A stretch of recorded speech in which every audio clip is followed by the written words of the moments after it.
এয়া বিহু দিনাখনৰ দিনৰ প্ৰস্তুতি মানে এইফালে দাদাই নাৰিকল কাটি আছে আৰু এইজনী আমাৰ পেহীদেউ এতিয়া আইতাকে আৰু খুৰাকেতো আগতে দেখিছেই এতিয়া ৰাতি হোৱাৰ লগে লগে আমাৰ পাৰ্টি আৰম্ভ হ'ল পাৰ্টি মানে খানাৰ পাৰ্টিহে আকৌ দেই সেয়ে ভিতৰত লোকেনে পিঁয়াজ আলু কাটি আছে আৰু আমাৰ টিকুৱে পোৱালিকেইটাক চুবাই আছে নাজানো কি কৰিছে সিয়ে জানে এতিয়া বিক্ৰমে বনত লাগি আছে আৰু এইফালে মই গোটেইখিনিকেইটা খাই আছোঁ আৰু এইটো হ'ল আমাৰ ৰাজকুমাৰ এইফালে গান শুনি টিকু ৰখিবই পৰা নাই আৰু টিকুক সহায় কৰিলে বিক্ৰমে এতিয়া নাচি মেলি ভাত বনাবলৈ হ'ল বিক্ৰমক ক'লেতো ভাত বহা আৰু বাকীখিনি দেখাবলৈতো মই আছোঁ আপোনালোকৰ লগত তেনেতে আহি পালে সেই সৰু সদস্যজনী ই মৰম লগা কণমানিজনীৰ এইটো প্ৰথম মাঘৰ বিহু মানে এতিয়া মোবাইলটো চাই পেলাই মোৰ চকুকেইটা কপালত উঠিলগৈ মানে 100কে হ'ব আৰু ছাবস্ক্ৰাইবাৰ এতিয়া সেই ফূৰ্তিতে আজি মাংস দুটুকুৰ বেছিকৈ খাম এতিয়া চবেই কামে কামে লাগি আছে আৰু ৰাজকুমাৰে বনাই আছে মাংস এতিয়া জালিকাটো তাত লৈ পেলাই সকলোৱে কামে কামে লাগি আছে ইফালে আকৌ লোকেনে লাগি আছে মাংস পুৰাত মানে সেইখিনি মাংস পুৰি খাব বোলে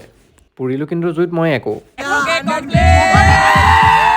ফাইনেলি কমপ্লিট কৰিলোঁ এতিয়া ফূৰ্তিতে আহি ঘৰ পালোহি ঘৰত দেখিলোঁ আইতাই তৰা পিঠা বনাই আছে মানে আপোনালোকক যে দেখাইছিলোঁ তৰা পিঠাখিনি দিনত সেইখিনি এতিয়া সন্ধিয়াহে বনাইছে এতিয়া অলপ সময় সিজাৰ পাছত পিঠাখিনি খাবলৈ হ'ল এতিয়া টিকুৱে মই প্ৰথমতে খালোঁ খাবলৈতো বিৰাটে ধুনীয়া লাগে এতিয়া ভিডিঅ'টো সামৰণি মাৰিছোঁ।